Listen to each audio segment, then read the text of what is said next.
O Guilherme Oliveira já está pedindo passagem? Ele está com a gente aqui, Joel, porque ele acompanhou a entrevista coletiva que aconteceu um pouquinho mais cedo na sede do Ministério Público de São Paulo para detalhar essa grande operação contra o crime organizado aqui em São Paulo e em vários cantos do país. Mas o Guilherme vai falar sobre a operação aqui no estado de São Paulo, quem são os alvos investigados. Tem muitas operadoras financeiras da Faria Lima, né, Guilherme? Boa tarde para você. Oi, Guilherme, bem-vindo. Tudo bem, Joel? Boa tarde para você, para Ana, para quem nos acompanha aqui no Bora Brasil. Sim, tem muita gente envolvida nesse esquema do mercado ilegal de combustíveis, o PCC principalmente.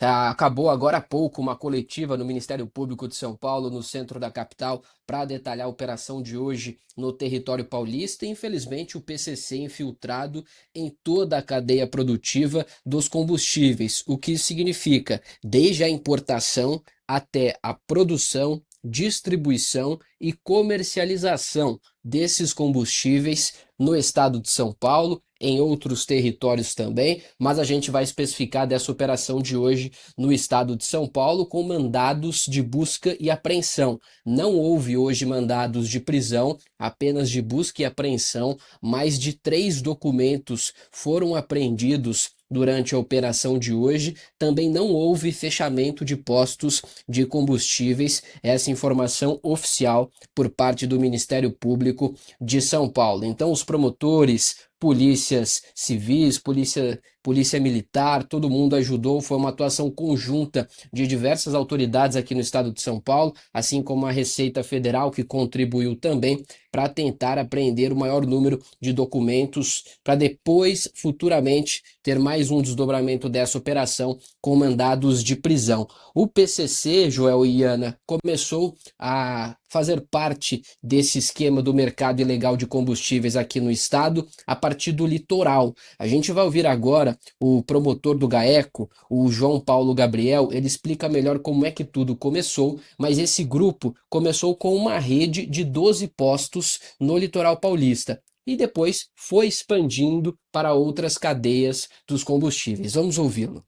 Esse grupo, ele começou atuando com uma rede de 12 postos de combustíveis, praticando o mesmo modus operandi. Nós fizemos um arco histórico gigantesco para tentar identificar como que o grupo se estruturou. E eles começaram com 12 postos que estavam em nome de laranjas. O valor desses postos, eles eram transmitidos para uma série de empresas de fachada. Então eles praticavam sonegação fiscal nessa dinâmica. Os postos operavam sem licenças ambientais, tanto que 2 postos desses explodiram. Foi matéria de repercussão nacional na época. E eles praticavam fraudes nas bombas de combustíveis. Então eles criavam a cabalda de ocultação para praticar fraudes. As 2 premissas do grupo. Com essa dinâmica que parece pequena, né? Uma rede de 12 postos, eles arrecadaram cerca de 54 milhões de reais e deram um novo passo.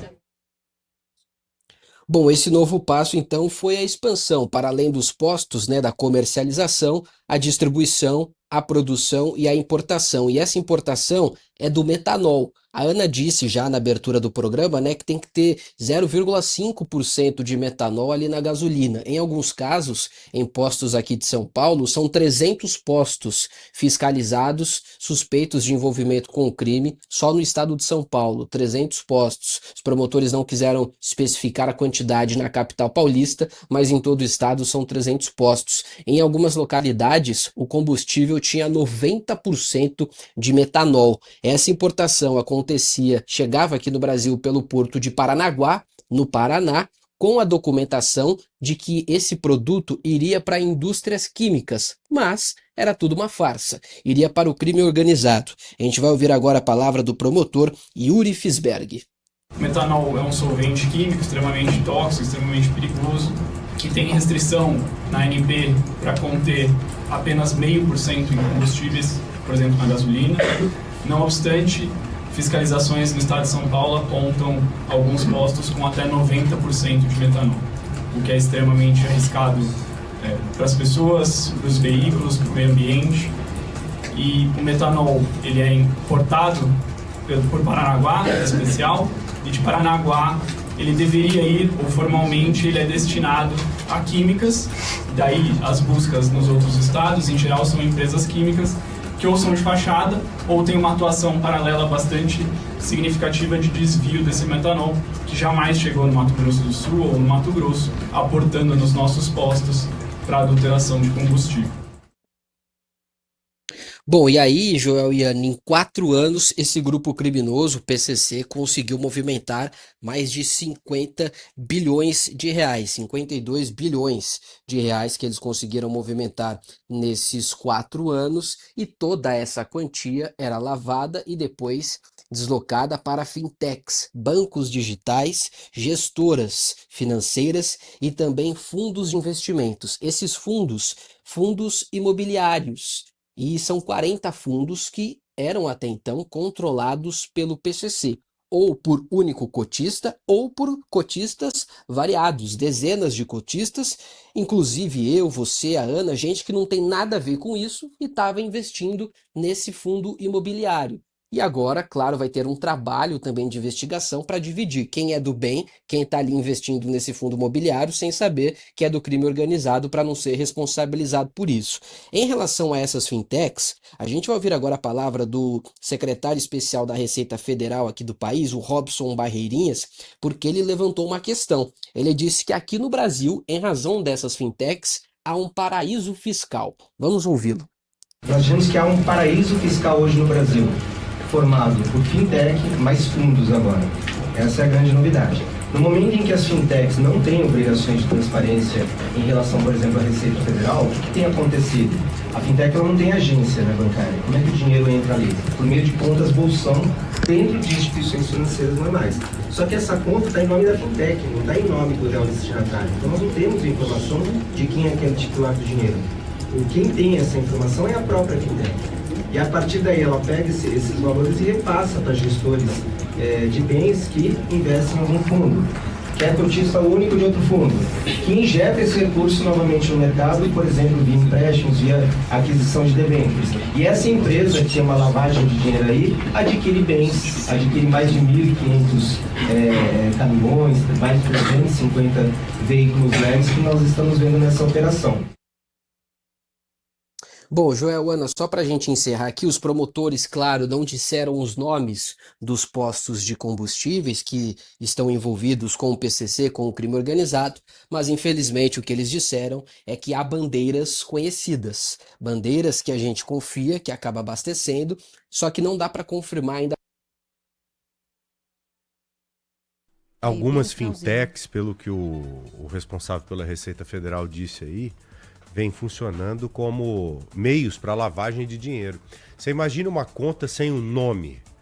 Foi o que ele disse. Uma conta em que não tem o nome e que só a fintech sabe. Imagine, a fintech é do crime.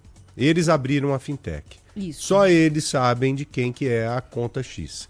Aí o dinheiro entra ali por meio escuso. Se não tem nome, só eles sabem, o banco é deles, não tem como as autoridades tomarem conhecimento disso. Ou seja, não dá para rastrear, né? Aí essa fintech, ela manda parte desse dinheiro, ou esse dinheiro, para um fundo de investimento. O dinheiro que vem do investimento, ele passa a ser um dinheiro lícito, legal, quente. É aí que esse dinheiro ele vai sendo multiplicado adiante. É aí que eles vão comprando as coisas de forma lícita e com lastro. Ali do meio do caminho para frente, o lastro até existe. Agora, só que antes não. Cara, como é que pode um negócio desse? Como é que existe um negócio desse? E outra coisa, os bancos convencionais, os bancos que nós conhecemos, que também estão no digital, eles têm responsabilidade. Tem. Te explico qual a responsabilidade. Se acusa ali uma movimentação financeira duvidosa, automaticamente o COAF toma conhecimento disso, porque há um cruzamento de dados com esse banco com o próprio sistema do COAF. Uma fintech fraudulenta, de bandido, do crime, ela não tem como lançar esse aviso, ou seja, acaba passando batido. Exatamente. Que loucura. E aí tem uma outra vertente, Joel, que é aquilo que a gente sente quando vai abastecer o nosso carro, né? Pô, isso aqui tá diferente. o carro não está respondendo como devia, dá aquela engasgada. Isso quando não acontece coisa pior. Estragou o motor. Que aí nem me fala, o prejuízo é gigantesco. Acho que todo mundo que dirige por São Paulo já passou por isso. Ou de ter um problema mais grave, ou de ter pelo menos aquele engasgo, que o carro trava, morre e depois de um tempinho volta.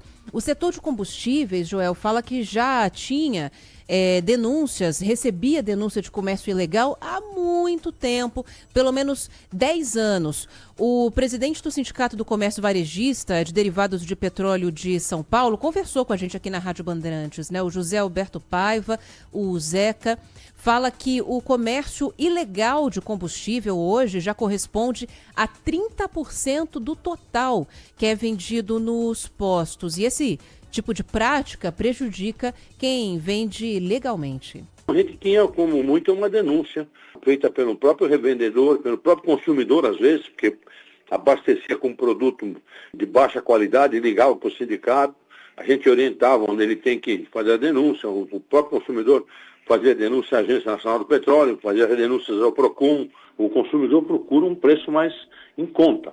E nessa hora que a gente viu que o nosso mercado, que trabalhava dentro da legalidade, não tinha como concorrer com esse mercado. Bom, além de lavar dinheiro para o crime organizado, os postos vendiam esses combustíveis adulterados e o presidente do Sincopetro, o José Alberto Paiva, explica como esse metanol, que era para estar em 0,5% de mistura e em alguns casos chegava a 90%, pode prejudicar os veículos. O metanol é um produto que é feito para a indústria, não é um produto para ser vendido em posto de gasolina. Quem produz o biodiesel usa metanol para lavar o biodiesel. Quem produz tinta usa metanol. É um produto que não era para ser usado no nosso setor. É um solvente que era para ser usado em tinta, em lavagem de equipamentos. E esse produto vem puro para o nosso mercado. Isso acontece, você tinha só a ponta de venda. A ponta de venda era fácil e todo mundo denunciava. Hoje essa operação é muito importante, por quê? Porque ela mostra tudo. Quem importa, como chega, para quem vai, para onde entra o dinheiro e para onde vai o dinheiro. É isso. E aí, Joel... quantas E é na distribuidora que é feita a mistura. Exatamente. E eles têm distribuidoras também. Eles têm tudo. Tem distribuidora, tem caminhão, tem usina, tem a importação do metanol, tem os postos. Toda. É a cadeia toda. É o produtor, então a gente está falando da fazenda, a gente está falando da usina, que processa o combustível, o caminhão que transporta e o posto. Então é um esquema totalmente fechado. Ciclo fechadíssimo. Um ciclo completo, né? E isso mais o acesso às investidoras, mais o controle desses fundos de investimento, mais as ramificações dentro de serviços públicos. Já falamos aqui sobre, por exemplo, a questão dos ônibus, né? De licitações fraudulentas, ou na verdade as licitações não eram fraudulentas, né? As empresas eram fraudulentas, eram empresas que cresceram com a grana que foi colocada lá do crime organizado. A licitação é legal. É lícita. É o que você está falando, os caras entram lá vendendo e predispostos a entregar o que estão vendendo, porque isso não é problema para eles. Tanto que eles ganham a licitação de forma legítima, por quê? Porque eles oferecem o serviço mais barato. Eles não estão nem aí com o que vão lucrar ou não. O importante é ter a empresa ali, Ana. Exatamente, porque a partir dali gira o dinheiro que eles colocam ali para lavar, para esquentar, como você falou. E isso é o quê, Joel? É status de máfia. E eu me lembro que várias vezes a gente conversou aqui na Rádio Bandeirantes com o promotor Lincoln Gaquia, que é uma das principais autoridades que a gente tem no Brasil hoje no combate ao crime organizado, que entende como ninguém de estrutura do PCC, briga com o PCC há muito tempo e ele sempre falou sobre isso. Olha, o PCC não é mais simplesmente uma facção criminosa. Eles já chegaram ao status de máfia. E aí eu resgatei uma fala dele pra gente aqui no Fórum de Segurança da Rádio Bandeirantes, que a gente realizou em maio desse ano, explicando como o PCC atingiu todos os requisitos para isso, para ser considerado uma máfia. O PCC, ele atingiu o status de máfia porque ele possui todos os requisitos hoje doutrinários para que você possa considerar uma organização criminosa como mafiosa. Vou citar alguns exemplos, né? Uma formação empresarial, um tipo de negócio empresarial, uso da intimidação, da força, uma dominação de território, atuação transnacional. A corrupção dos agentes públicos, não existe nenhuma máfia que exista no mundo se não conte com a corrupção de agentes do Estado e a infiltração nos poderes do Estado, além também de uma lavagem de dinheiro estruturada. Então, hoje, cada vez mais, a gente tem visto, por exemplo, o PCC se infiltrar nos poderes do Estado, né, prestando aí, de alguma maneira, serviço público à população. Isso ficou bem delimitado na Operação Fim de Linha, que contamos, inclusive, com a participação da Prefeitura Municipal, né, e de outras instituições que nos ajudaram aí nessa investigação. E a gente tem visto hoje que o grande problema é, inclusive, a falta de instrumento legal, né, para que a gente possa combater hoje uma organização que já tem um status de mafiosa. Nós não temos, por exemplo, uma lei antimáfia no Brasil. Nós não temos qual seria ferramentas. A diferença de uma lei antimáfia? Olha, se você pegar o exemplo da Itália, por exemplo, e eu tive 3 vezes na Itália em seminários o ano passado, e diziam assim para mim, falou, olha, Lincoln, o que o Brasil está passando hoje, a Itália passou nos anos 80 e 90. Né? E tivemos que ter uma tragédia que foi a morte do juiz Falcone e do Borsellino, né? Dos 2 juízes, 2 magistrados. A partir daí houve uma alteração legal. Então a gente está falando de isolamento de líderes mafiosos, a gente está falando de confisco de bens, né? de mafiosos, criação de uma agência antimáfia, enfim, tudo isso que possa propiciar um combate mais efetivo. Aí. É isso aí, Dr. Lincoln Gakia, que sempre fez esse tipo de colocação. Ou seja, a justiça sempre soube disso tudo aí. Esperou o momento adequado para avançar um pouco mais. Agora pense conosco aqui. Nós estamos falando do setor de combustíveis. Quantos setores há no Brasil? No mundo, vai. Quantos setores? Você acha que eles estão só no combustível? Há pouco tempo falamos de futebol. Futebol deve ser um negócio assim escancarado também, que ainda não foram para dentro. Porque é um ambiente fértil para lavagem de dinheiro. O futebol, o jogador, ele pode valer 10 milhões ou como 50 milhões. Quem é que vai apontar ali e falar, não, esse aqui não vale 50, não é tabelado, ele vale 10? Né? Não é tabelado. Outra coisa que não é tabelada, gado. Sabia disso? Não esse gado convencional, mas o gado de elite. Esses leilões, mesma coisinha. Pode valer 1 milhão, 10 milhões, 20 milhões. Vai do gosto ali, obviamente um pouco do que o bicho representa, mas no gosto de quem quer comprar e está disposto a comprar. Se você for desenrolando o novelo aqui, eu não sei onde ele vai parar. Show musical. Não, área da cultura como um todo, show. Quanto que vale um show? Ah, o artista lá vale 100 mil reais o show dele. Ah não, mas custa 1 milhão. Porque ele cobra 1 milhão. E aí, quem coloca valor nessas coisas? Existe uma tabela para isso? Igual tem a tabela do arroz, do feijão e tantas outras coisas. Então é até supermercado, se você quiser. Se o crime compra um supermercado, uma rede de supermercado gigante, cara, eles conseguem esquentar o dinheiro ali sem ninguém perceber. Por isso que é assustador, sabe? E eu não sei se...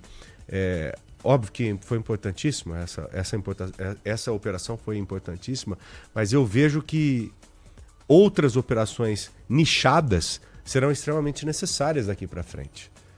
O leque ele está em tudo, ele está em tudo, ele está em tudo, tudo sem imaginar.